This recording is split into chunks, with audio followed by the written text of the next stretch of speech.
আসসালামু আলাইকুম। 31শে ডিসেম্বর রাত, কেউ একে বলে 31st নাইট, কেউ বলে উল্লাসের রাত।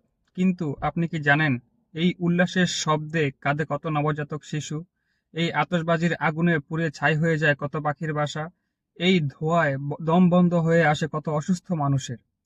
একটা বাজির শব্দে নবজাতক শিশু ঘুম ভেঙে যায়, মায়ের বুকের উপর কাঁপতে কাঁপতে কান্না করে। কিন্তু আমরা কি তা শুনি? কারণ আমরা তখন সেলিব্রেশনে ব্যস্ত থাকি। প্রতি বছর এই রাতেই ঢাকা, চট্টগ্রাম, নারায়ণগঞ্জ সহ দেশের বিভিন্ন জায়গায় আগুন লেগে পুড়ে যায় দোকান, ঘর, গাছপালা। পুড়ে মারা যায় নিরীহ পশু পাখি। এগুলো কি বিনোদন, নাকি নীরব হত্যাকাণ্ড?